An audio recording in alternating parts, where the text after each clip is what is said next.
have nothing personal against sea otters. It's not the otter, and we've always said that. It's the laws that come with the sea otter.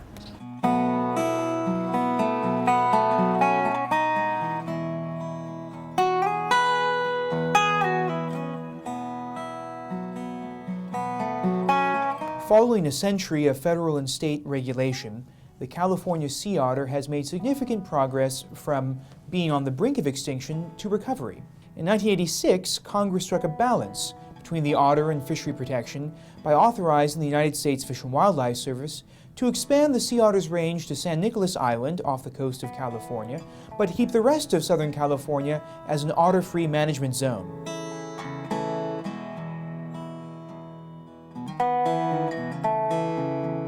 In December of last year, however, the service violated this congressionally authorized compromise by ending the management zone.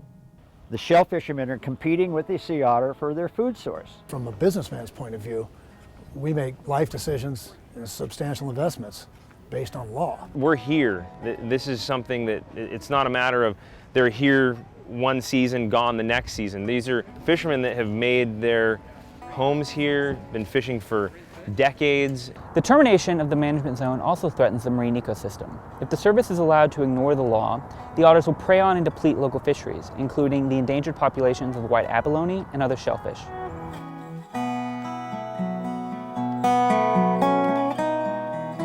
We have filed a lawsuit on behalf of a number of fishing groups to contest the service's decision to end the management zone. Congress said we have to have a compromise. The sea otter can live north of Point Conception, the fishermen can fish south of Point Conception. That compromise only Congress can change, and so the Fish and Wildlife decision to go it alone and unilaterally to end that compromise is illegal.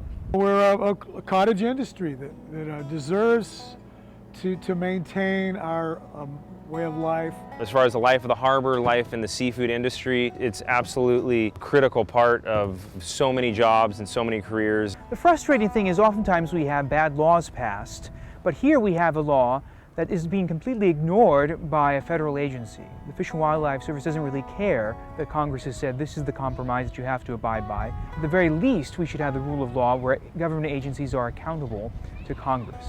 Without the management zone, fishing as we know it, recreational fishing, as well as commercial fishing, won't be recognizable. The primary danger that the fishermen face from the termination of the management zone is the end of their livelihood.